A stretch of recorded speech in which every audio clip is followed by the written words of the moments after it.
This is In Search of the Invisible Army, The Caregiver's Story, a podcast mini-series brought to you by Havas Lynx. I'm Paul Eccles. Something I'd not really expected when we started interviews for this project was that many of the carers we spoke to felt that caring had been an enriching experience. Yeah, taking care of her gave me some confidence in life here. It did, because here we are, you are all alone and you have nobody else to turn to. That one made me so strong. And I got some confidence that there is nothing I can't do. That's Martha. She sounds pretty chipper there, but caring for a mum was hard. Basically, those years were the toughest of my life, and they're emotionally draining. And many times I got myself crying at night. I would get to bed and shed a lot of tears.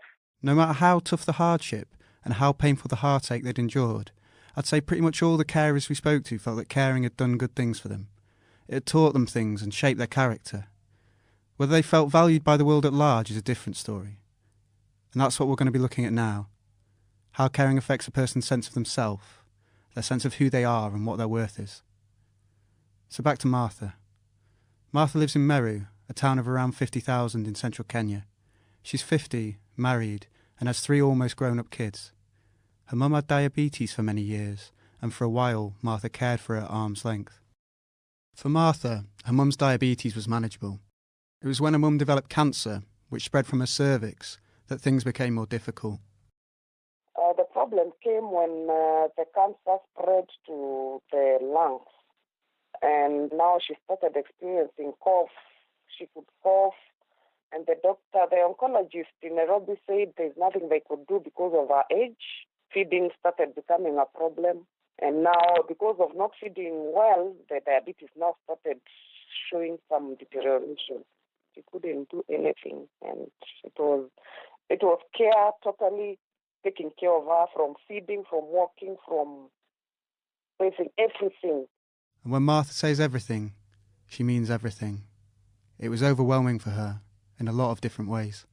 You can imagine, for me having to bathe my mother, for me having to dress my mother, having to feed my mother and to carry her around the house, and at times when she couldn't even want me to touch her, and I had to call like a neighbor to come and change her diapers.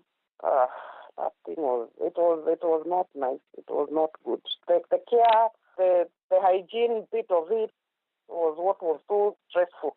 In our tradition, we usually even don't see our mothers naked or nakedness. And now here I am. I have to change her everything. It was so difficult for me. Very difficult. The physical burden of carrying, washing and changing her mother wore heavy. She was exhausted too from the lack of sleep. This was common amongst all the carers we spoke to, even those who were generally getting on pretty well in their caring role. For Martha though, as for some others, the strains were emotional and psychological as well. So many times if she refused to eat, I would also not eat.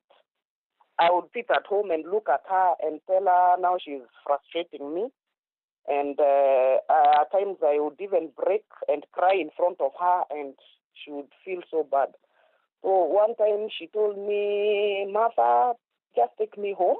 You need a life of your own. Just take me home and let me die there, and you continue having your life. And for a mother to tell you that, it meant that she has given up and she just wants to let you be. Seeing my mother deteriorate from a very strong woman to a very weak person, it was not very good for me. So basically, health-wise, I gained a lot of weight because of, I think it was stress. I got to 104 kgs. I got depressed. I got now hypertension, and I became careless sort of with my diet and my exercises. And my whole life was just on her. I took everything, concentrated all my efforts on her. All in all, it combined to create a very stressful environment for Martha. I'm sure that might sound obvious, but it's worth considering the severity of this and the effect that it can have on a carer. Here's Emily Holzhausen, Director of Policy and Public Affairs at Carers UK.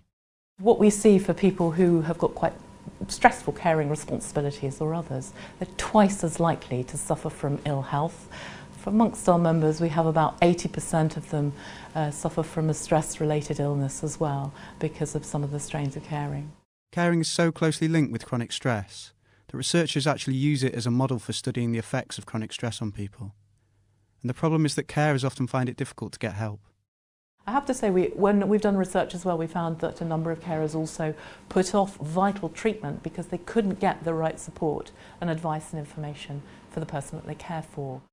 Martha talks a lot about rushing and about forgetting herself. I heard this a lot from other carers too, that their health and well-being had to come second, that, as we discussed in the last podcast, healthcare professionals were preoccupied only with the health of the person that they looked after. Because even the time we took her to hospital, nobody ever asked me, Mother, how are you coping? How difficult is this? And help me, at least give me tips on how to cope with it. So they left me to handle her and handle myself. Martha just about managed in spite of the strain she was under, but in such highly demanding scenarios, people can reach burnout. Becky, another carer we spoke to, seemed to have suffered this in the past. As a young carer, she looked after a mum as well as a brother and sister. Carrying this burden single-handedly, the intensity of it all became too much for Becky, and eventually she decided she had to leave home. Dr Sarah Jarvis told me that in order to avoid situations like Becky's, carers need support and reassurance that it's okay to take time for themselves. Sarah is a GP and clinical director of patient.co.uk. They need to know in their hearts, perhaps as well as their heads, that in fact maybe leaving their loved one for a few hours or sometimes in respite for a few days is the best thing that they could do for that person, because that's the best way of ensuring that they are in the best position to look after them long term. It's not just the intensity of caring that stopped carers taking breaks. A number of times carers told me that they found it hard to make time for themselves without feeling guilty about doing so. Here's Shazia, who's featured throughout this series. She cares for a mum who has Parkinson's. Sometimes it does put like a lot of self-doubt in my head, that like, oh, I'm not good enough, or you know, what more could I ever do for my mum, and or should I, you know, stop working part-time and spending more time with her, and it's stuff like that when I think, oh my god, like how many more years has she got? You know, is she going to be here to see me have children or for me to get married or whatever? And it sort of makes me feel quite doubtful of myself and just whether I am doing enough. Planning anything in such an unstable environment can seem unfeasible. Here's Martha. You can imagine living with a terminally sick person in the house and don't know what's going to happen anytime. So every time you are on flight mode, every time you don't know what would happen. And everybody could see, even my friends who came to stay with me, they could see everything is just crashing. Because now reality dawned on me that things are getting to the worst and everything is going to come to an end one time, and I was not ready for that. So living with that anticipation and fear made everything so unstable for us. This sense of instability, of not knowing what was coming, was really common amongst the carers we spoke to. And it became apparent that the pervasive lack of control that carers felt they had over their lives contributed to the stress and anxiety that they experienced. So it's always that uncertainty of what if they put her in a home or something when she's in hospital, or when she is in hospital, when is she going to come home, because she's been in twice now for about a year. But when she's at home, it is still, you know, it's still trying to remember stuff like, have I put the key in the key safe for the carers? Has the tablets been delivered by the pharmacist? What if she's had a fall? Even when I'm out with friends at the cinema, it's still stuff that I worry about. Oh, what if there's lots of traffic? It sort of made me quite anxious because I just don't want to let her down. But I still think that there's always that uncertainty of what if she gets an infection, and what if she goes back into hospital? That constant fear is always there, I think. The effects of this lack of control, of the intensity of the caring role, went beyond health. In general, the health and well-being of the carers we spoke to was symptomatic of their overall care picture. As the American writer and surgeon Atul Gawande discussed in his 2014 book, Being Mortal, a sense of autonomy is crucial to maintaining self-esteem and ultimately well-being. All we ask is to be allowed to remain the writers of our own story, he writes. The story is ever changing. Over the course of our lives we may encounter unimaginable difficulties. Our concerns and desires may shift. But whatever happens, we want to retain the freedom to shape our lives in ways consistent with our character. I think some of the carers we spoke to felt that they were not the writers of their own story. Even amongst those coping well, there was a sense that the unpredictability of people's situations had led them to curb their ambitions at least a little. When I asked carers about their plans for the future, there was a real hesitancy to count on too much. Instead, the approach was to take each day as it comes and not to look too far ahead. When your situation is prone to flux and change, keeping expectations down and planning only for the short term are probably good coping mechanisms. But some carers can grow to feel restricted to the point of being trapped, as Anil Holzhausen of Carers UK explains. Some people say they do get stuck in a cycle, so it can be very difficult and challenging, particularly if carers are on a low income. They don't have the opportunity necessarily to go out and do other things, or they don't have access to enough breaks to be able to give them a wide variety of life. Martha talked about her life being on hold, something we heard a lot from the carers we spoke to. It was not easy because my family deserted us when they noticed that things are getting tight. Everybody kept off. It was tough for me. Yeah. And the fact that you call on family to come and help you, at least even encourage you, the family was not willing to come in because basically they are scared you're going to tell them to help you with finances. So they kept off. So emotionally, financially, everything just went down for me.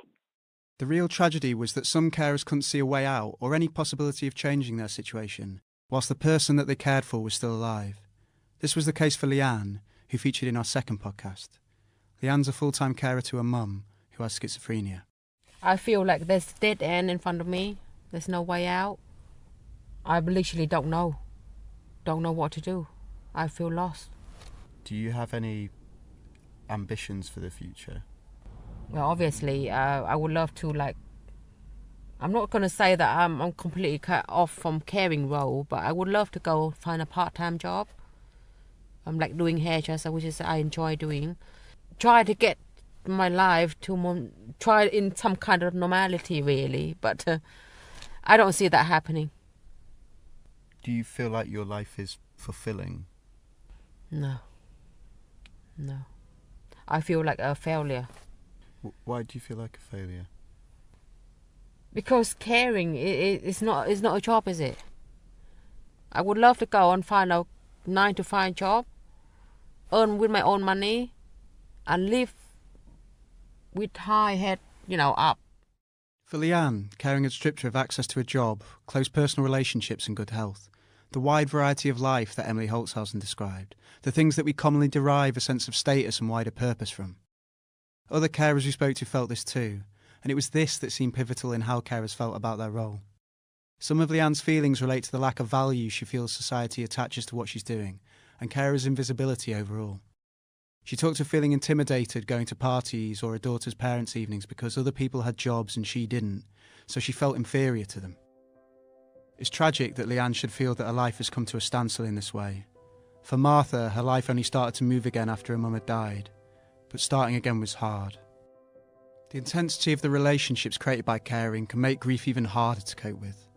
Martha said she'd never been closer to her mum than in the final years of her life. When I spoke to her, it was only 8 months since her mum had died. She felt at once relieved and totally lost. And when everybody was crying that now she's dead and what, for me it was like, I thank God. My mom is never going to suffer again. I am going to have a new life now. At least I'll be myself and I will not see her suffer the way she's suffering. I miss her presence in the house regardless of what she was going through. And now I come to the house, she's not there. I want to tell her some things I can't tell her. I want to cook a special meal, I can't do it. In his book Levels of Life, Julian Barnes described his hatred of the terms people used to talk about his wife's death. Phrases like "she passed" didn't fit with his experience of grief. He tells of how a friend approached him at a social event that he and his wife would normally have attended together and said, "There's someone missing." This he found much more fitting.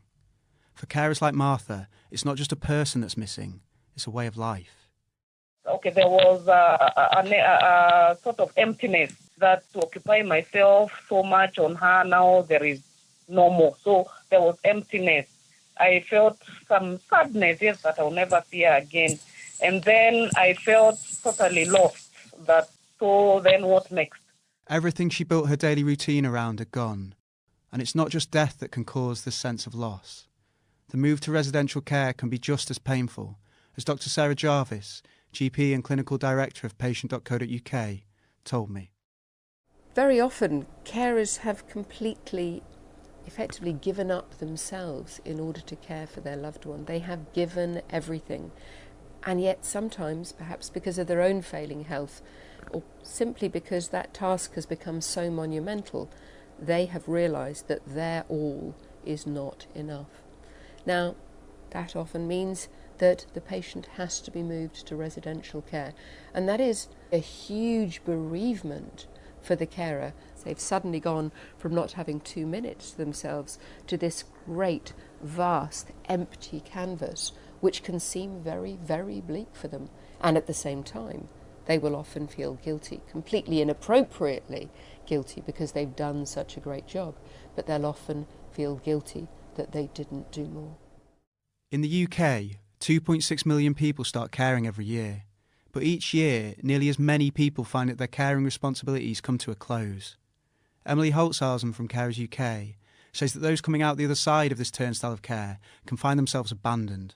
The network, oddly, that they had before of health professionals are no longer obviously interested in them, and the friends and family that they had a strong network of before have fallen away over time as they've not been able to keep up with them or share experiences with them, so they can become extremely lonely, isolated, without the contact that they had before. So it's very important that people are supported there and helped back to find connections back into the community, and that can be quite difficult. Amongst the many conflicting emotions that Martha felt, there was also a sense that her life was finally hers again.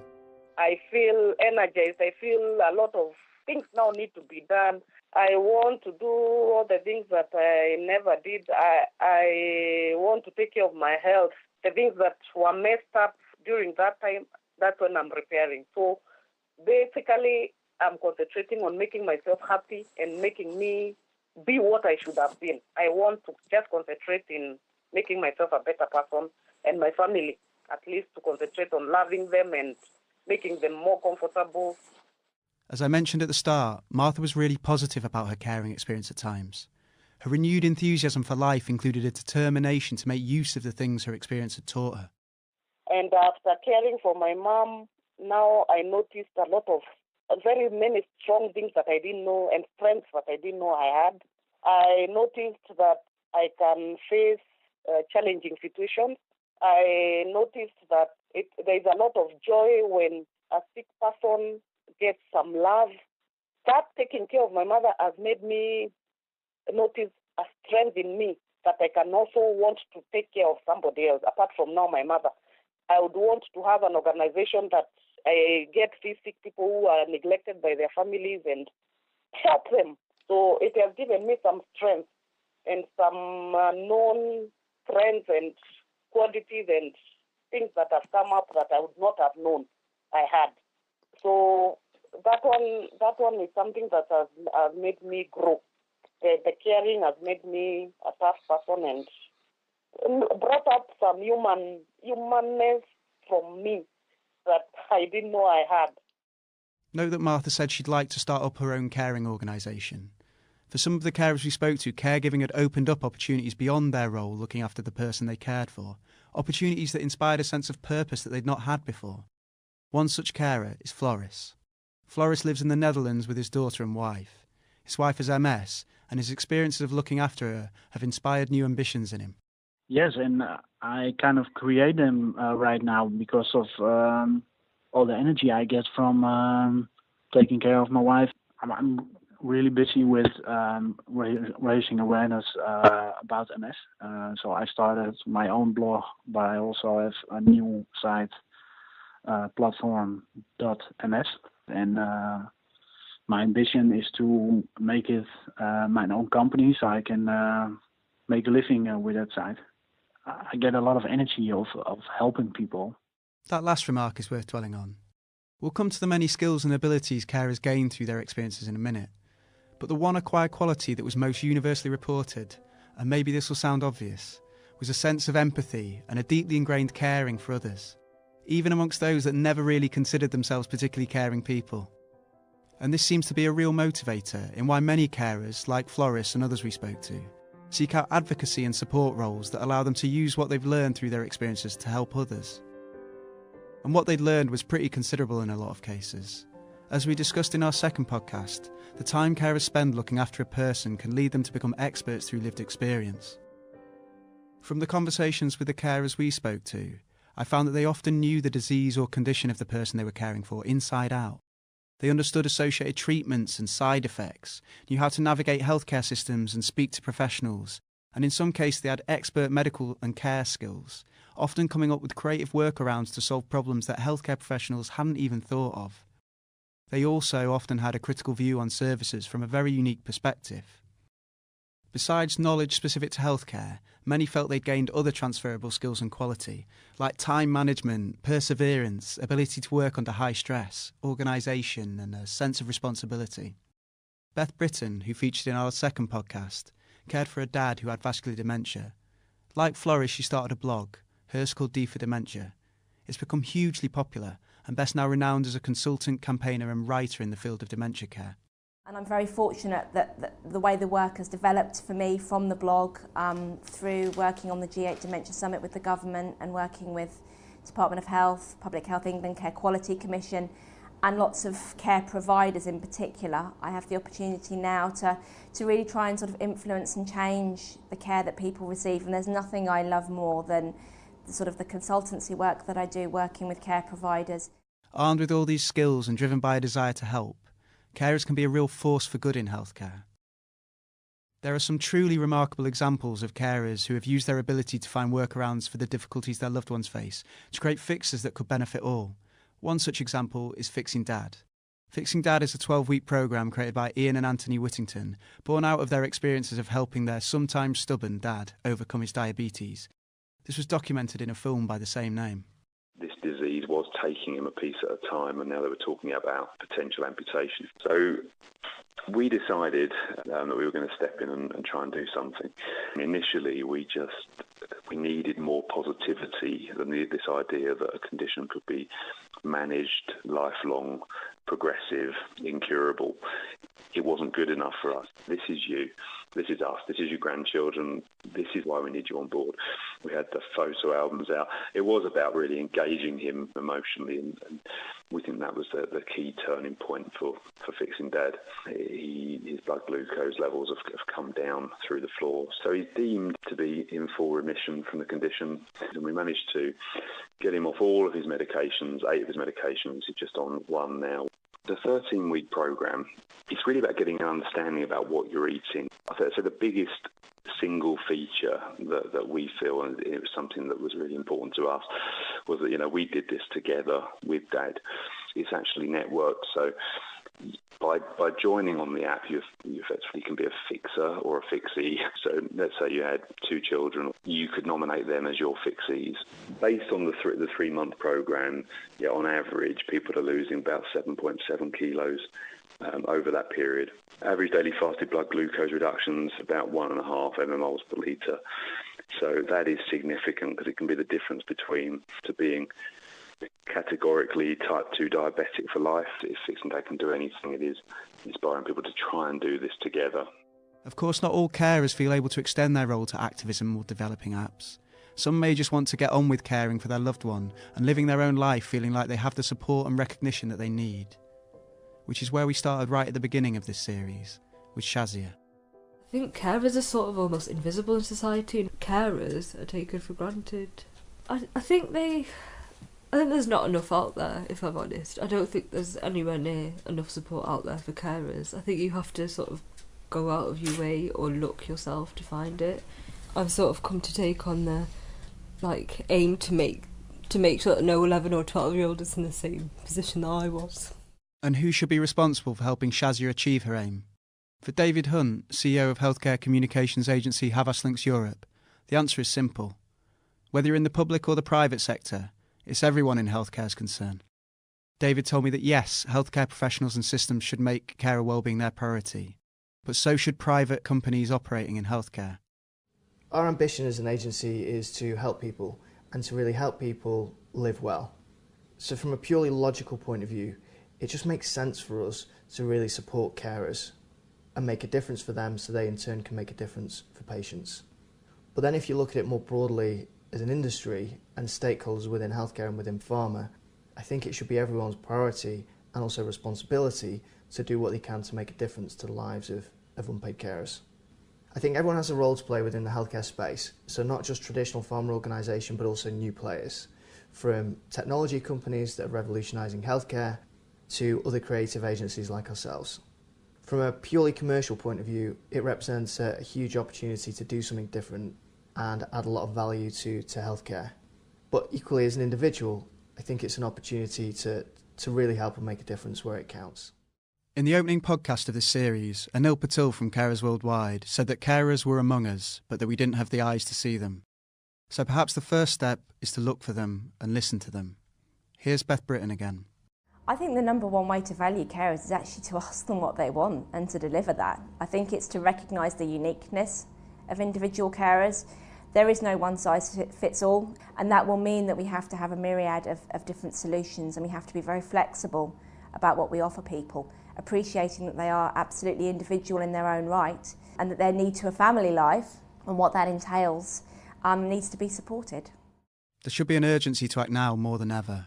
Our healthcare systems are struggling. In the UK, the Care Quality Commission has, in recent times, described the NHS as straining at the seams. Its Chief Inspector of Hospitals, Professor Mike Richards, said that it stands on a burning platform of outdated care. Like other healthcare systems, the NHS is built upon a heroic model of saving or curing people when they are acutely unwell. We go to hospital when things are broken or get too bad to manage, and they fix us up and send us off good as new. But things don't work like that anymore. As we live longer, we're facing unprecedented levels of chronic illness, conditions that can't be cured and have to instead be managed over a long period of time. This is draining resources from services that are already overstretched. Funding growth for the NHS this decade stands at 1% a year, whereas historically it's been at 4% a year. The overwhelming evidence is that healthcare needs to move away from treating sickness and towards promoting wellness and keeping people out of hospitals and doctor surgeries and at home. Carers are absolutely crucial to this. Here's Dr Mahiben Maruthappu, former senior fellow to the CEO of the NHS and co-founder of the tech-enabled home care provider Cera. For Mahiben, there needs to be seamless integration of carers into the healthcare system. We need to see much better integration.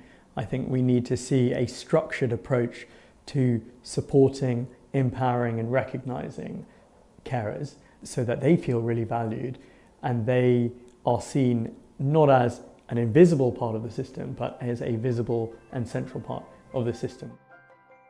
Whatever your perspective, the voices of Shazia, Martha, Leanne and the other carers we've heard from in these podcasts outline pretty clear objectives for change.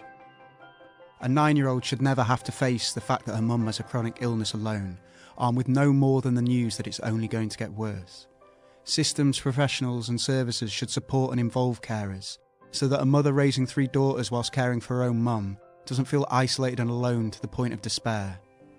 And carers should be recognised and empowered, so that rather than surviving as they have to, they can live their lives healthy and full as they would want to. Yes, there's a lot to be done, but the size of the task shouldn't dissuade those inspired from making headway. I leave you with Anil Patil from Carers Worldwide. If I could give an analogy, it's like a drop of ink in a bucket full of water. You don't need a whole bottle of ink to change the colour. This podcast series was brought to you by Havas Lynx. For more information about the things you've heard or to read the white paper, go to invisible-army.com. I'd like to thank you for listening, and I'd like to thank all of our contributors for their time and participation, especially Martha, Shazia, Leanne, Floris, and the other carers and support workers we interviewed throughout our research. This podcast was written and narrated by me, Paul Eccles, with editorial support from Caroline Crampton and production and editing by Dan Lord in the Studio 6 team at Havas Lynx. Thanks also go to Mark Duffy and Soap Studio for their support.